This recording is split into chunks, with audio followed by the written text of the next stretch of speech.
So I took two gap years, gap quarters in my career because of the whole you only live once spirit. And I would say it's still guiding me every day right now. So when I was working at Alibaba, at a certain point, I found the pressure was really huge. So I started to gamify my everyday life. Like every day I walk into the campus, I'm not me. I'm my avatar. And in Alibaba, everybody is given Yeah. a special name. So that'll be just my character playing in the campus. I'm trying to use Wow. a less serious spirit to treat the work pressure and long hours, etc. And recently, I've had so many really close friends. They leave their corporate life and started exploring something else, other possibilities in life. Hello, welcome to the Little Things podcast with me, Rob Howe. Today, I'm joined by Zhang Chao, head of marketing for Airbnb in China and South Korea. With a deep career in pioneering giants like Airbnb and Alibaba, she's led brand strategy for some of the world's most influential companies, helping them navigate the complexities of the Chinese market. She's also the co-founder of Lean In China, a platform dedicated to empowering women in business. In this episode, we'll explore the similarities and differences between American and Chinese branding, how global brands localize their storytelling, and the evolving relationship between feminism and capitalism. It's going to be a fascinating conversation. Let's go ahead and get started. That's fine. All right. Hi, Chow. Thank you so much for joining me today on my new podcast. I'm incredibly proud to call you a close friend for nearly 12 years now. You have such a fascinating story and, of course, an accomplished career. You were born and raised in Dongbei, China. You started your career at a major state-owned enterprise in China. You played a huge role in shaping massively influential tech platforms like Airbnb, Alibaba. You're a master in marketing and branding. And of course, actually how we met, you're a dedicated and passionate writer and storyteller. So would you mind kind of just walking the audience through, introducing yourself, giving us a little bit more color into your career and background? Hey Rob, it's my honor to be here. To be honest, hearing you describe me in that way doesn't sound very, very familiar. I guess it's difficult for any individual to put their life story in a couple of sentences. So I'll do it in the most authentic way. I feel like my story reflected basically a generation of Chinese women. So I was born in Dongbei, a really cold area of China, and my parents were working for the government. And when I was 6 years old, my dad started to open factories for the government division he was working for. So I grew up in three different provinces. I picked up very different dialects, and it was really funny. Back then, as a kid, you didn't really know what was normal. Your life just opened to you, and you're supposed to find your own way to navigate through it. And I thought everybody was like me. I didn't realize I wasn't normal until I was a teenager. Growing up in different places kind of shaped my personality. Like on one hand, I'm very extrovert. I like making new friends. On the other side, it's also difficult to feel settled down. I don't know where to settle down. I don't know where my hometown is. But also, I got to really witness the fascinating 90s, the really crazy 90s of China, which I felt many, many movies have captured the essence of it. The faster growing society, the economic boost, but also how people's perceptions change over time. What was Mm, considered abnormal or perfectly fine, like before even making money could be a crime, but right now it's all capitalism everywhere. And I started my career from business consultancy. And very soon I learned I knew nothing to tell those real entrepreneurs how to run their business. So yeah. very soon I changed my career. I joined one of my clients, this China Telecom, a big state-owned company. It would be a perfect job to lots of Chinese, especially Chinese parents. My dad was super proud of me. He was basically asking me, who did you bribe to get a job over there? But I only That's stayed for two because it's a years. stable and prestigious company and organization, right, in China. yeah, it's stable, it's profitable, well paid. You don't have to work overnight. Everything is great, and Yeah. it's a respectable job. But it wasn't tempting to me 13, 14 years ago when Mm. your life just started and you felt you could do so many things with your life. Having a stable job had zero attraction to me. Always grateful of those 2 years because I had a lot of time. And that's where I met you, Rob, because Yeah. I was running a community to kind of empower all of the entrepreneurs, the startups. We formed a community where people share how difficult it is to start their own business, to find talents, to find partners, and all that.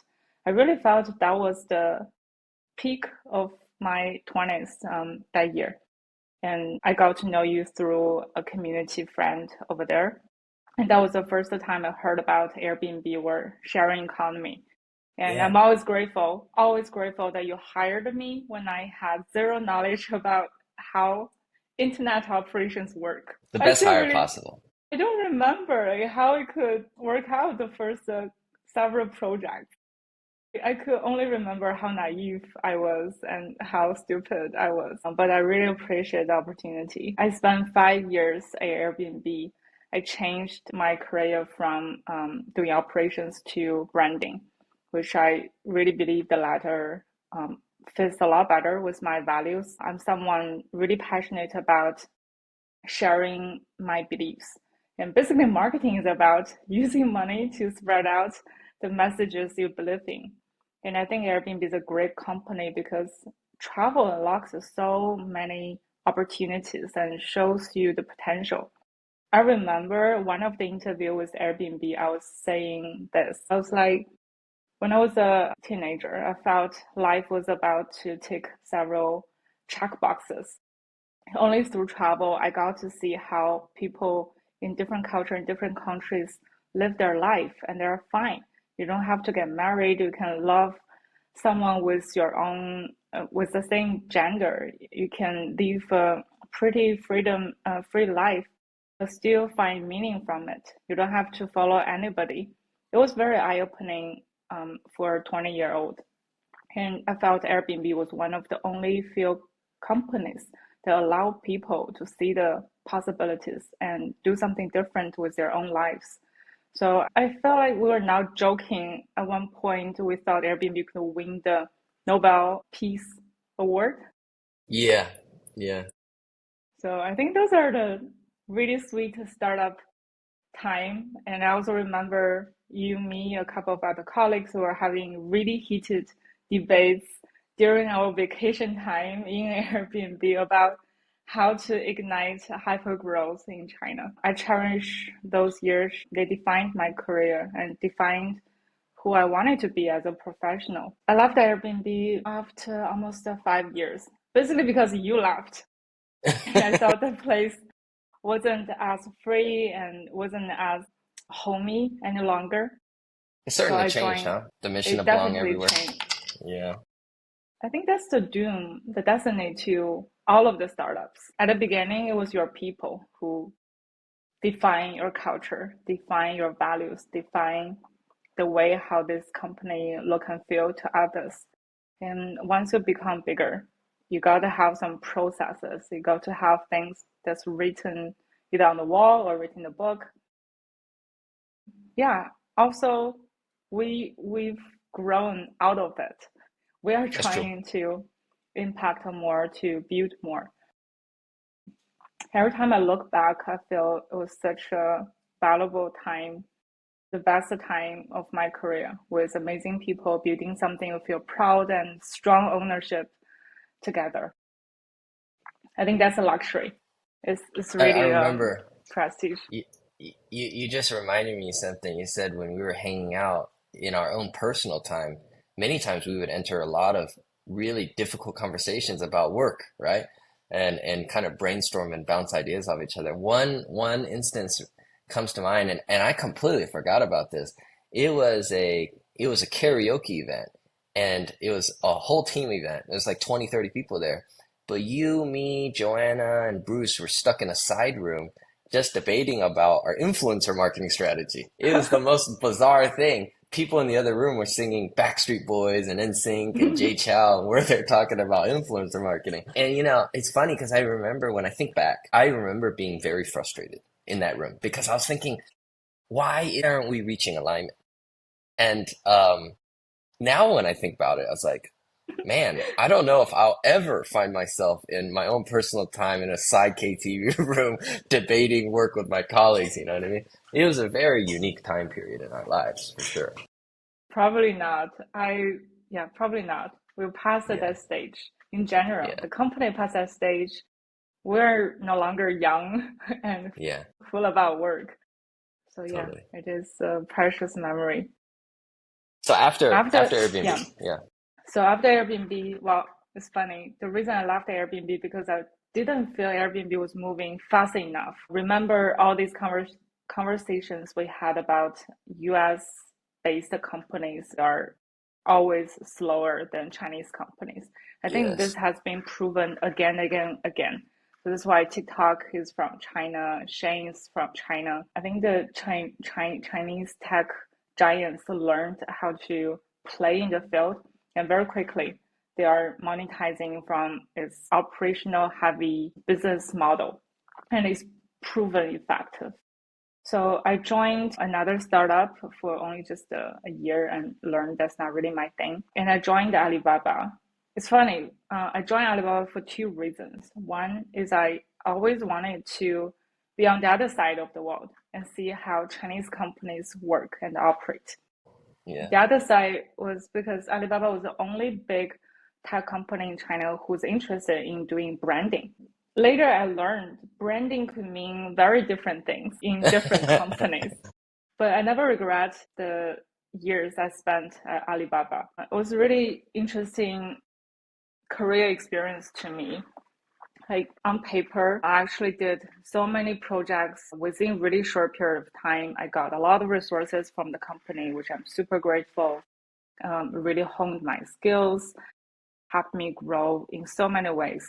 On the other side, I kept reflecting why it's so difficult to have any brands coming from China. I don't really mhm, remember any brands that's actually rooted from China and could be successful for over 100 years. You have so many brands like that in the States, but in China, partially it's because of history, but partially because I feel Chinese companies are very practical. They don't want to have add-on meaning to the products. It's always what we can deliver. And we're talking a lot about the real services, the real products the consumer can get. At a certain point, I felt American companies are really good because they give its product a meaning.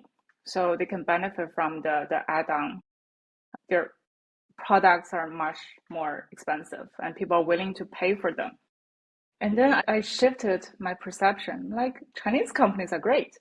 They are giving everybody equal opportunity to experience their commodity. So until this day, I don't know which one is better.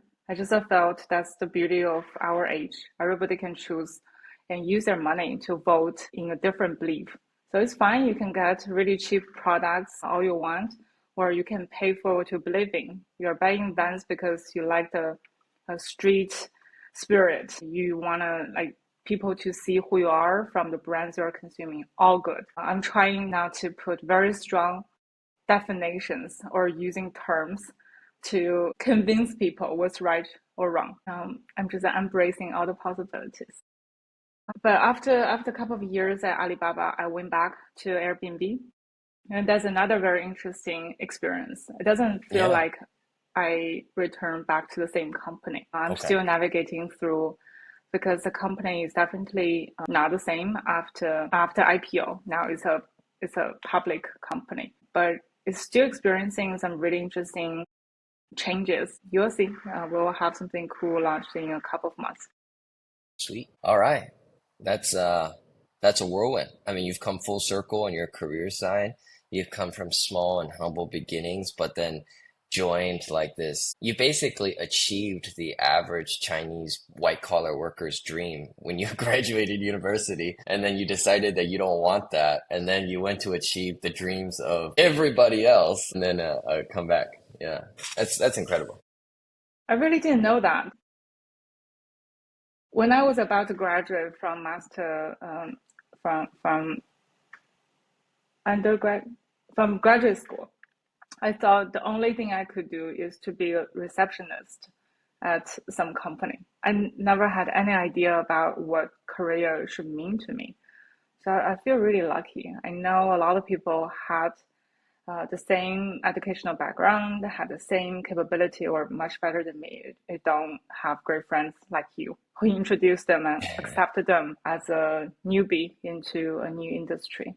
So that's something I'm trying to do when now I'm in a position to give young people chances to prove themselves. Yeah, yeah. If you don't mind, I would love to double click and talk more about your experience storytelling in for these two different types of giants. It's very interesting to me that had such an opportunity to storytell for these two companies specifically, right? Airbnb is the pioneer in the sharing economy. Before gig economy, all that stuff, they were really at the forefront of all that. And on top of that, I think Airbnb in general as a company, everything from the core values council down, is a very philosophically driven company, right? Yeah. Historically. And I think a lot of that translates into branding, which I would love for you to talk about. But on the other side of that coin is Alibaba, which is also is the kind of darling startup from China, right? Back in the 90s. And the first major successful digital startup company that now is a conglomerate and does everything, right? From payments to shipping to e-commerce. But you also build stories for Alibaba Group. So, and tell their story on a global stage. So could you talk to us a little bit about what comes to mind when you thought about translating the stories that these companies wanted to tell to their individual audiences? What are the similarities and differences? Yeah, a great question. There's so many differences for these two companies, but one thing stays true. The marketing messaging, the brand positioning you send out to your audiences, it can only be true when your company operates with the same belief. And I keep seeing this pattern in different companies. For Airbnb, the value, the mission was to create a world where all 7 billion people can belong anywhere. And I truly believe in it. We talk about we should being a host, we should have this serial entrepreneurship. And it's true from your day-to-day work to the way you talk to your users, to how you treat each other in meetings. And it's super clear and simple and easy for people to believe in when everything is consistent. But I think Airbnb was easier because we had a CEO who started with the same vision and ensured it's operated in every way the company operates. So it's pure consistency, very comfortable as a branding person. When I moved to Alibaba, I found for one is you have to give it a definition because it didn't exist before. And so I spent one of the interesting projects I did at Alibaba was to interview the founders, interview the CEO, interview the partners, those really powerful people at Alibaba to tell me what this Very company cool. does to you. It was really cool. Wow. And it was a Yeah. very difficult project as well. But surprisingly, I found the same thing. Even though it was very hard for me as an outsider to feel the passion, but all of those OGs at Alibaba, they feel the same way. They actually believed in the vision that Jack Ma brought out, which is to make it easy for small businesses to operate in China. So a keyword in Alibaba's spirit is value for everyone. And it's so hard because Alibaba is a company that serves over 1 billion customers. 1 billion and 1 million could mean so differently. And you are not really creating just a big word. You have to ensure this value is in every way you operate. like Yeah. from how you pick up the phone with a customer who's not happy with your service, and from where you invest in your next big, well, $1 billion. So I was observing how Alibaba Cloud started to grow. It was dominated by Amazon Cloud outside of China, but it's doing really great. And they're trying to make a lot of things open sourced, which I felt was consistent with the spirit. Yeah. What's more difficult is to make it in a consumer-friendly language to explain because people don't like big corporates to talk about it. It's the same thing even in the Western world. When Google Same. Yeah. started talking about don't do evil, everyone was like, wow, that's so cool. Then that's what the new tech companies are bringing to people's life. But now Google is seen as a corporate and people Yeah. no longer believe in it. They'll be Yeah. laughing about it when they hear the same thing. So So if I may, I think you bring up a really interesting point here. You're saying that in order for a company to effectively tell their story, they have to first know what their story is, and that's based on their own values. And in each company, there's always the common denominator that as long as this company and all aspects of the company, from bottom to middle to top, they're very consistent and persistent in these values, and they practice them every day, then telling their story becomes a lot more clearer and more easy, right? What what was fascinating to me is to hear, because I was at Airbnb for 5 years, and I can agree with you that we had a leg up because the CEO and founder and the three co-founders, were very clear about their vision, very clear about the values, and disseminated that properly and equally across the entire organization. To the point where your customer service agent and your CFO they're doing different work, but the way they carry themselves and the way they do the work can have a lot of similarities. What's striking to me was to hear you just now that in Alibaba, when you interviewed the founders and the C-level staff, that you felt that they actually embodied a lot of the core values that they state for themselves, right? Did you feel that there was consistency there between levels of the organization too? I think at Alibaba, what people believe in are consistent. It's just a very different values from what the Western world could easily comprehend. In China, they value a lot of loyalty. Lots of the partners there, they're really loyal to the company because it's, I think it's something you and I, we could resonate. You were there when the company was small and you start building it from a small shop to something big. And then you see it's expanding.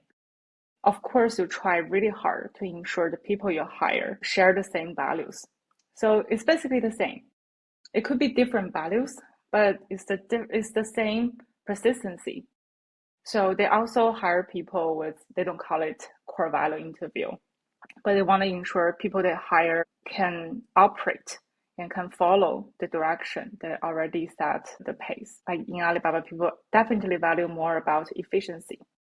Because when you are doing a business that's facing 1 billion users, you can't make it really elite.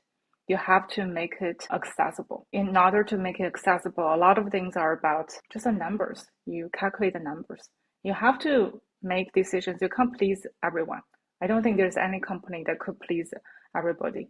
So when you're facing a big, very generic audience size, you got to ensure, for one, you're not lying. You can't lie. And for second, people will notice if what you say and what you do are not consistent. So I think it's the same spirit that made e-commerce really successful in China. And then they copied and then they spend so much energy on operations. If you compare American companies and Chinese companies, the level of operational savvy capability is so different. It's all about Mm. operation. It's very, very, very few debates about what they want to do. The focus is always how they do it. That's the big difference I notice. And at Alibaba, no one cares about how you the story. You want to see the result. And they want to compare if that is what you promised to be, which I found super valuable actually, because it's easy to come up with an idea, but it's very difficult to commit to it. So even It's in the fascinating. travel, yeah, I have No, one go ahead, thing to add please. on. Um, I remember one meeting we had with Citrip when you Okay. and I were working in the travel industry. And the COO or general manager was telling us that their customer service people have to pick up the phone and solve the problem within 15. Right. It can be a very beautiful story to be shared on advertising, but it didn't do it. It didn't shoot a ad.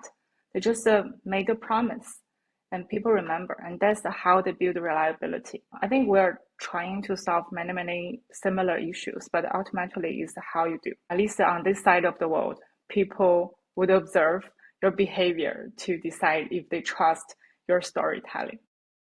That's fascinating. So I also spent time in Chinese internet companies. I spent a little bit of time at Dewu and most recently Alibaba too. I actually left them. I didn't spend too much time with them, which is something for a lot of things I'm resonating with and agreeing with you on. My question is, do you think that the efficiency, I have two questions. The first is, I totally see the value of Chinese operational, we'll call it their operational expertise Mhm. as well as their grit for execution. It's incredible. You just can't compare to it, right? And Elon Musk agrees, especially with his gigafactory in Shanghai. He always talks about how, his Chinese outperform his Texas factory. But I've also worked for and consulted for a lot of American companies. And I also see where they excel in. One thing I love about American companies is that they're really courageous. You know what I Mm, mean? They want to yeah. take on big problems, right? And that could be because we're just ignorant or dumb, but it could also be because we understand the reality and we want to overcome the challenges, right? Mm. It's easy to be interpreted both ways, right? So the first question is, why isn't there a company that's been able to mesh these two worlds? Why couldn't I create a company, an organization that has this values driven courage and mesh it with Chinese expertise and execution? I think you Because can. you can? Okay. And I believe it should be from some Asian Chinese, Asian Americans. So you have the combination of two cultures, Yeah. being really bold, courageous, and curious about what's next. That's the Yeah. American spirit, which is beautiful. And I think the world needs visionaries. And the other side, I think Chinese are just a little bit more conservative and a little bit more factual driven. And you Mm, can't really foster a culture that's encouraging innovation when you are digging very deep into every step of how they do it. It is a balance. And a lot of times it's mm, not even balance, it's just a two spectrums. You gotta pick one. So there are new companies we're seeing that coming from the same earth of China, but those are more grassroots. Like DeepSeek is a very small company yeah. built Yeah. by someone who went to the same school with me. They're great, but I don't believe like big companies can build similar models when they Yeah. are driven by KPIs, when they are asked to explain every step you do. I feel for new companies, it's almost like inventing new things. Many, many times you don't have very good idea about what's coming next. You just have to Yeah. go with a hunch. You just have to take some risks. And when the risk is your own, it's much easier. You don't have to prove to anybody. Yeah. Like and I think you're right, actually. There are organizations, brands, and companies that have melded these two, the best of both worlds recently.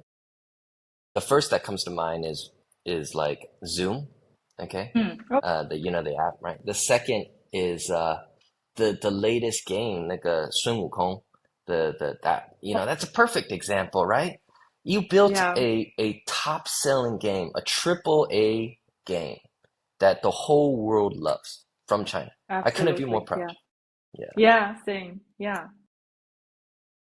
Yeah, I think the real question is, can the society do a little bit more to encourage more innovations from both Mm, sides of the world? I would love to see where American companies spend a little bit more attention on operations so their customers could feel more guaranteed. As a Chinese, I couldn't wait to see what's the next miracle after DeepSeek and Black Wukong. It's so what beautifully do you think done. We of this? definitely have the Yeah, yeah, totally. I have more belief that in the next I'm really excited for the next decade, what's going to come out of China. I personally invested a lot of money into BYD.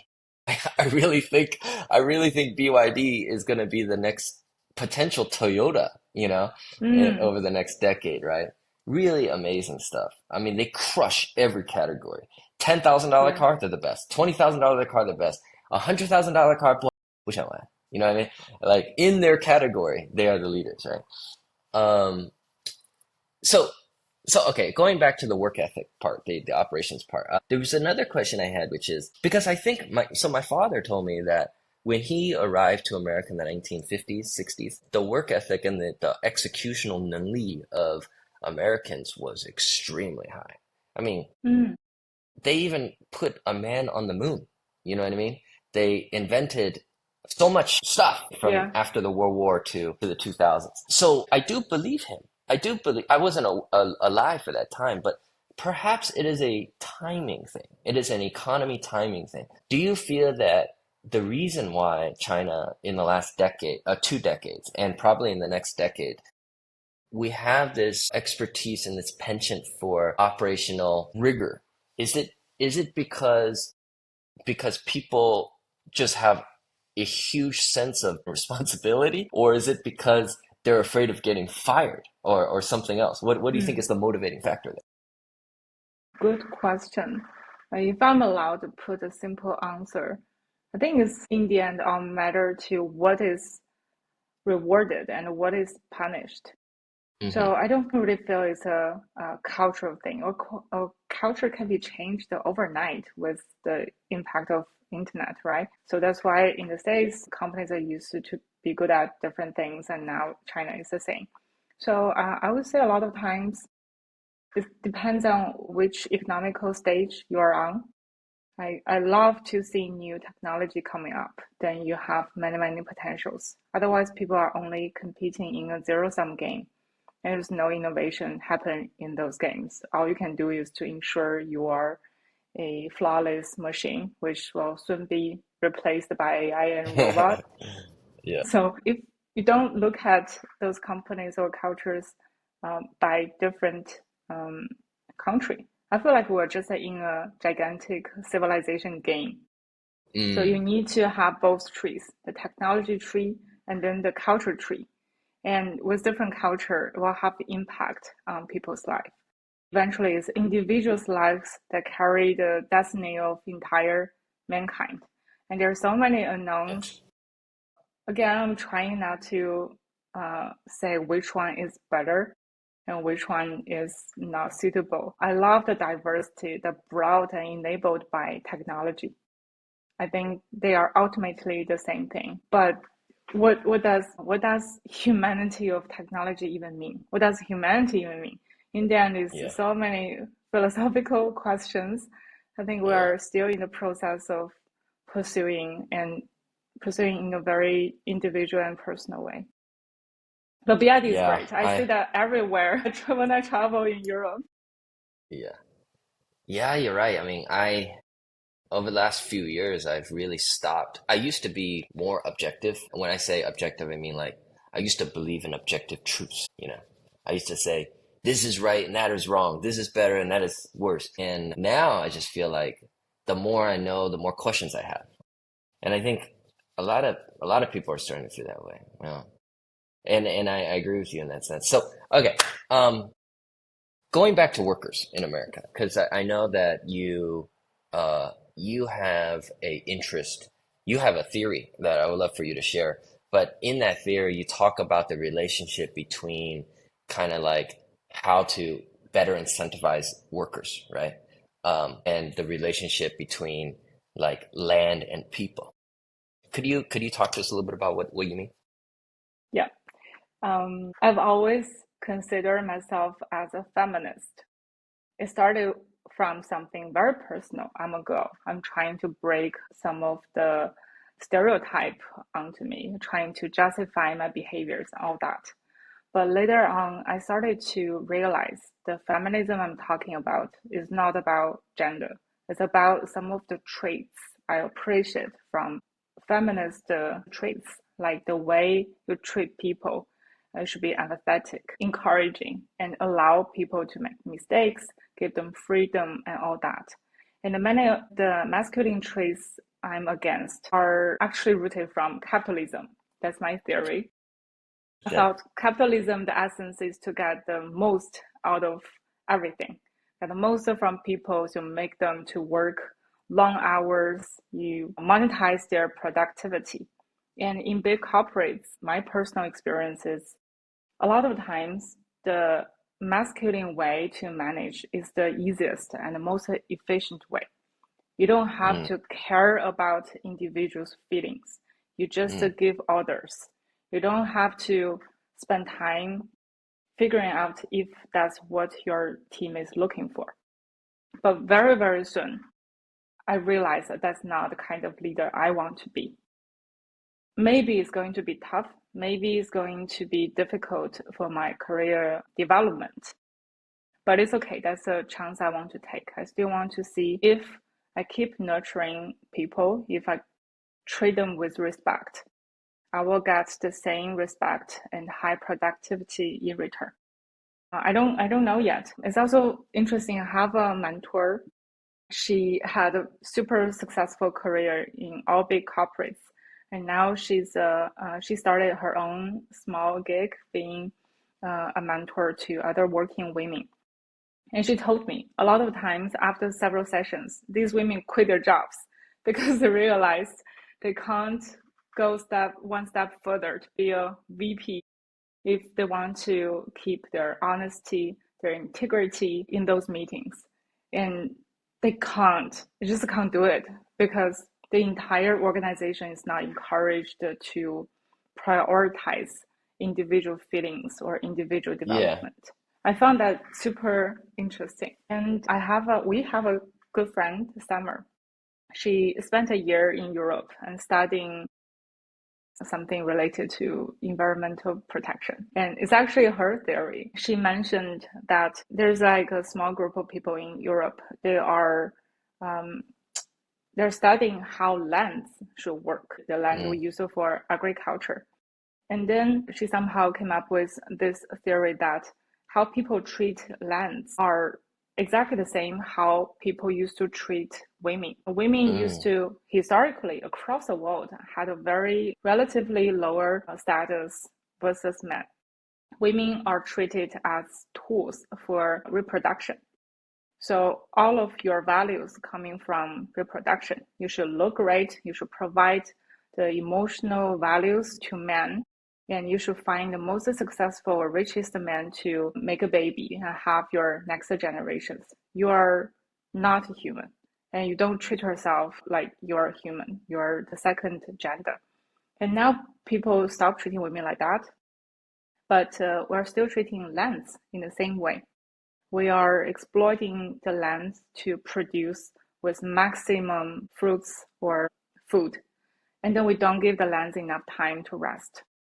I felt this is a general pattern we keep repeating, and we already see the earth starts to revenge, and the lands stopped being super fertile. And I wonder how much time is still left to people, or in the end, the universe is just a circle. We are born to the beautiful earth and we develop ourselves with science and culture. And gradually, with advanced technology, we kept ruining our homeland. And then someday there'll be age of ice, or there'll yeah. be some big issue happen. Then we all go back Yeah. to zero, prehistorical Yeah. age. But even that, I think You, is a very interesting journey. yeah. Well, you certainly have given me a lot to think about, and I think given our audience a lot to think about. And I think we would be more productive with this conversation if we could smoke a little weed while we discuss the relationship between land and women, you know? But I think that's some really interesting concepts there. You know, one thing that comes to my mind immediately is historically men have exploited women for throughout history. And humans, both men and women, have exploited land because we need to use land to live, right? Or to make money and stuff. So, but there is in society, men do have a different role and a different expectation. Historically, men were supposed to be the breadwinners and the providers and the protectors of the family. So if you ask me, right, am I willing to lie, cheat, and steal? Or if you ask 100 men to lie, cheat, and steal, if he thinks he needs to do that in order to provide for his family, because he has that sense of responsibility, I would say the vast majority of them would. Absolutely would, right? That begs the question, which is, you're saying in a corporate environment, for example, or in a work Mm. environment, why isn't that we couldn't lead with empathy, right? Or lead in a more human way? And why couldn't a woman take a lot of the womanly traits and lead and put that the front foot and lead that company or organization or business to success? I don't think it's impossible, not at all. I think it's very possible, but I just think that women, if they had potentially the same societal expectations put on them to be the breadwinner for this family, then perhaps their moral compass could also be a little different than what it is today. Um, now it's just, Absolutely. you know what I mean? Yeah. Yeah, What do you feminism think? is never about gender. It's definitely what we inherited from the upbringing from your DNA. And we were Mm, talking, I was just wondering, I feel like it's so hard to be a man. It's mm. actually very hard to like beat other people, to steal and to lie, all of that, because it doesn't feel very natural to me. But I totally agree with you. I think all human, fundamentally it's just a very different context to shape how we feel more comfortable to do. So I think you're right. Like it's so hard to be man. You have to fight with so many things to just to survive and make for your family. But I guess my question is, are we still facing the kind of natural disaster, or are we still fighting beasts to survive these days? Yeah. I know it's all in our DNA, but is there anything we could do to just make our lives better? Like give ourselves Yeah. some excuse not to Yeah. do the things you don't feel proud of, or just have a different perspective. The beasts we slay today are called quarterly business review, biweekly reports. Tell me more about it. Yeah. Yeah. It's funny. I think Gosh. you're right. It's ironic because, should look, no man likes the expectation that society puts on them. Like, oh, go be the protector and provider. And by the way, don't cry and don't say shit. Just go and do it, make money, lie, steal, and cheat. Whatever you have to do to make it work, make it work. And then feminism is saying, hey, we want the opportunity to also provide and do whatever the hell we want. And in that sense, men should just be like, fantastic, please come, let's work on this together. I need some help, you know what I mean? Yeah, I know. Oh my Yeah. God. Many times I was having like 1 a.m. meeting or 5 a.m. meeting. I'm like, is this what I'm asking for? Equal Yeah. quality in corporate? Really? Don't I want to be just feeding my family? Would it be easier? That's cool. All right. Switching gears just a little bit. You're familiar with the term YOLO and FOMO? Yeah. Okay. You only live once and fear of missing out. Yes, yes. So I don't want you to take these two things as like their real definition. Just think of them as the energy that it provides you, the YOLO Mm. energy and the FOMO energy, right? Is there a memory or experience in your life that you've personally initiated that you would consider a YOLO or a FOMO moment? And is there anything special about that time, how it affected you? I'm just Oh my God. really All the curious time. about that.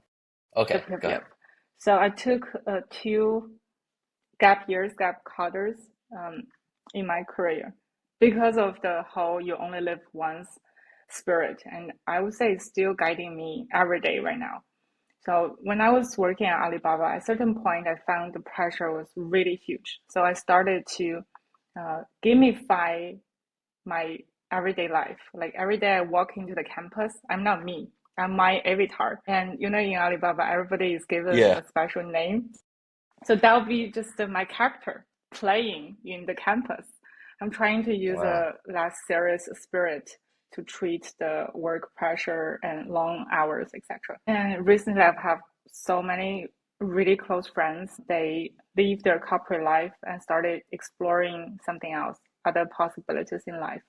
I think that's what I'm aiming for as well. Besides YOLO, I've been practicing it's a thing called FIRE, like financial independence and retire early.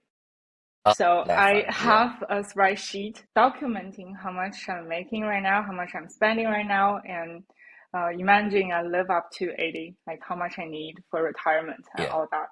I felt in the past when the society doesn't have enough for everybody. People have to be labor.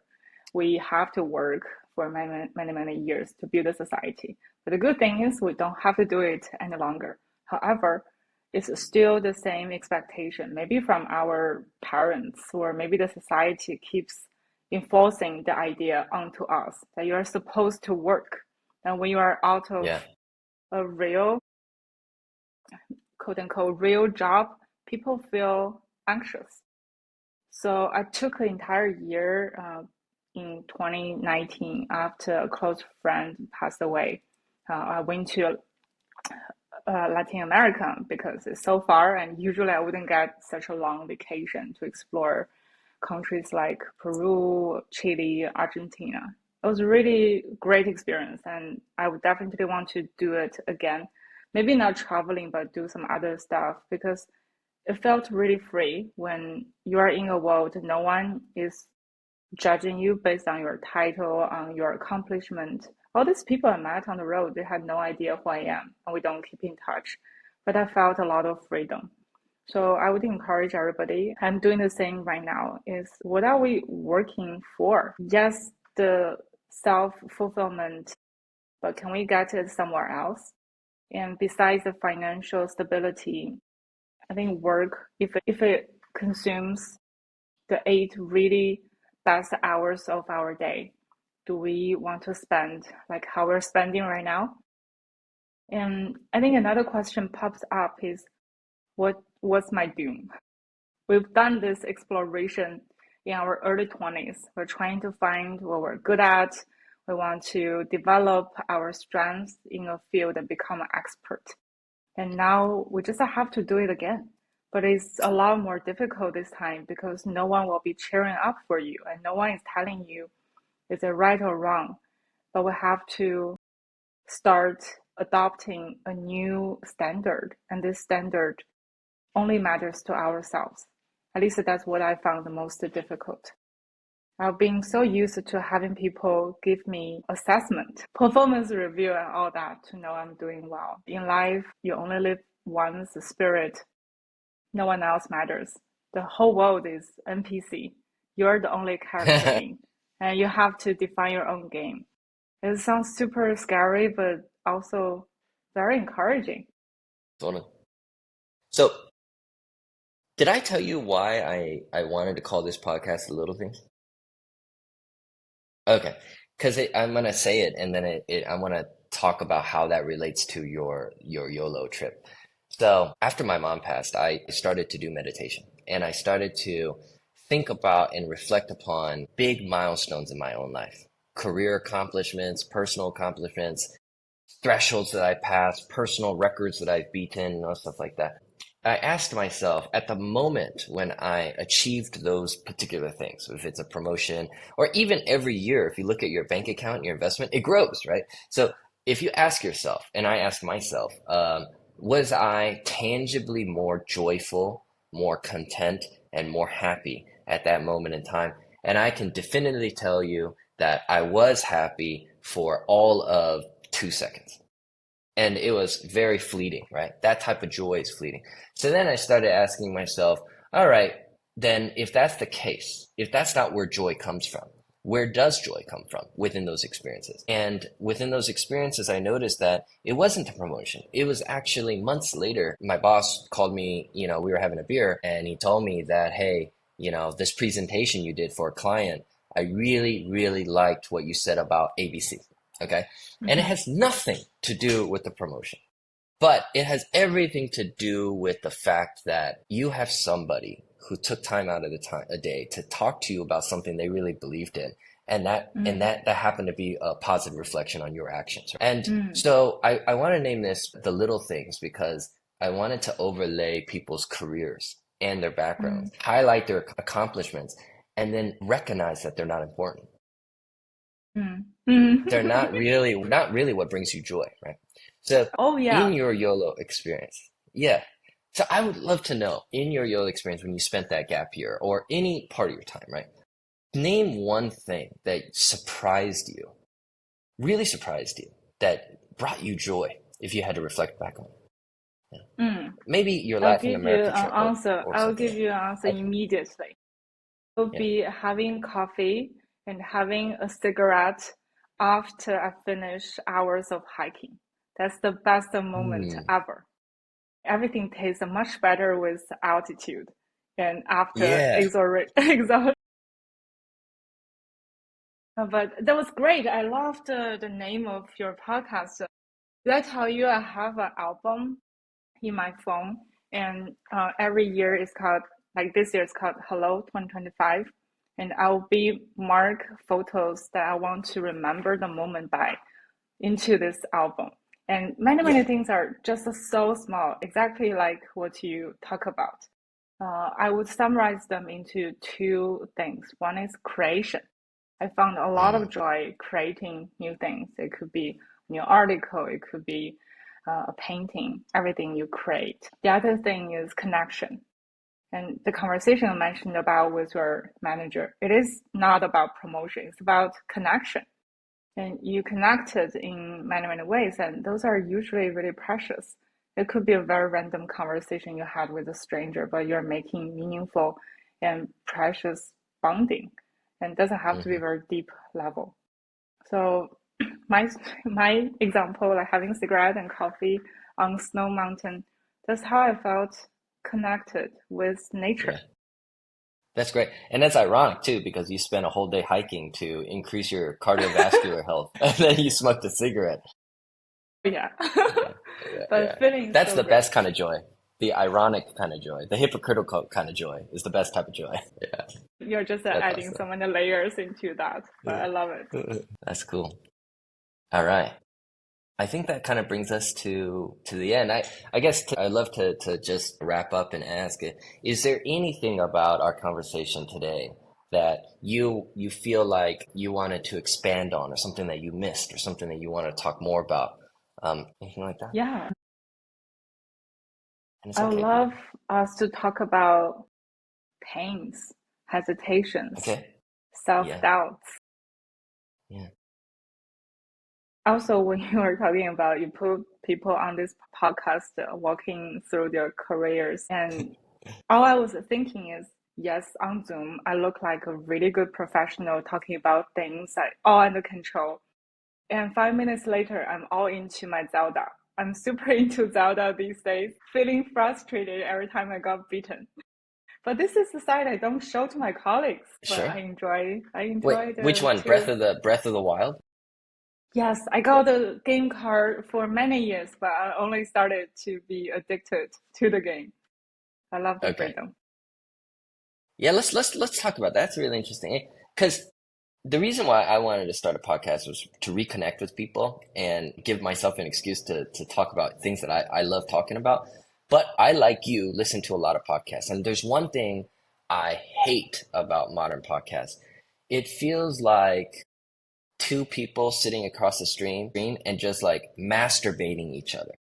You know what I mean? Like, oh, Yeah, I make you yeah, feel good and you make me feel good. You know what I mean? It's really yeah. funny, and no one really talks about their struggles, and Exactly. I whatnot. would love to Yeah. see other successful women. I want to see their frustrations, situations when they felt helpless or they just couldn't stop swearing in front of like some other important meetings. I love to see that because that makes us human and make me feel more comfortable with my flaws.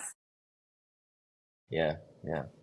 Do you feel that as you get older, it becomes easier to be more open with your struggles and flaws? I think so. Yeah. In the past, I would judge myself a lot, But now with all these sessions with my therapist, she's been telling me it's all normal. You have to recognize your feelings. All kinds of feelings are valid. You just don't have to act on them. All that. So yeah, I think aging is a great thing. You're more comfortable with yourself, definitely. I'll tell you something that I've uncovered about myself recently. I'm more and more comfortable being vulnerable and sharing my problems with people I just met. Actually, ironically, that's Mm, easier mm, many times, right? But you know who I struggle? What group of people I struggle being vulnerable with? My family. yeah, It's so much harder to be vulnerable to your sister, your brother, your mother, yeah, your father than some guy on the street or even your friend. Do you experience that? What do you think? definitely. I love sharing my feelings with people in general, just not with my parents. Like every time even my mom tries to open up, I want to run away. I Yeah. want to make her feel we don't have to have this conversation. It's so strange. Why is that? Why are we so afraid to have the closest people in our life to know who we really are? Yeah. Yeah. So it really makes me wonder because I'm starting to believe that my siblings actually don't know the Robert I know. Actually, I know very clearly that they don't know the Robert I know because, well, I mean, very, very fundamentally, they've never, half my life is working, right? In a corporate, in a Hmm. startup, my own companies, and they've never worked with me. That's one very quick thing. That's half my life, right? So really, what they know of me is from 0 to 18, Mm, basically. yeah. That's kind of a trippy thinking, a trippy thought, isn't it? Like your family doesn't know you as much as, actually, I think you know me better than my brother knows me, right? It's kind of bizarre, right? Yeah. But I have a question for you, Rob. So in the future, if you become a dad, would you want your kids to know who you are to the level of how much you know yourself? I'm asking because I only started realizing this very recently. Like I don't really know well about my parents' lives. I knew some of the milestones because I was there, like when we moved and all that, but I didn't know how my dad felt like when he started his own business, and when he failed a Yeah. couple of times, when he succeeded, when he was faced with tough decisions and all that. And my dad started talking about he wanted to write a book like your dad. I'm like, yes, I would love to read it. I would love to know not the facts, but feelings. So yeah, maybe that's something I wanted to do. I want to buy him those kind of photo album and ask him to write down what actually happened that day, who he talked to, what was the conversation. I never really You just, treated them. yeah, you just gave me a business idea. Oh I yeah. think you know what I mean? Like, because every family, including my own and yours, the kids don't really truly understand their parents. It's impossible. You would not understand the way that they understand themselves or their friends understand them, right? And I think as people get older, like my father, he constantly wants me to know him. He says, Robert, did you know this? And do you hear this story? Did you know when I was 18, I traveled the world? And so, you know, we need to find a way to record that information from them, right? And also absorb that information. I think that would be, I think a lot of people would want that. Do it. It sounds like a real Yeah. business. And that's a Robert I um, know, Rob. You're full of great ideas. You're a true entrepreneur. If anybody else yeah. tells you otherwise, they're stupid. I think that yeah, this whole understanding each other. So you're bringing up a good question. To answer your question, I would hope that my son or daughter can know me. But I think the probability of that happening successfully is very low. Yeah. Well, I think kids, they start to see their parents as superheroes. And then Mm, during teenager life, they dislike everything their parents tell them.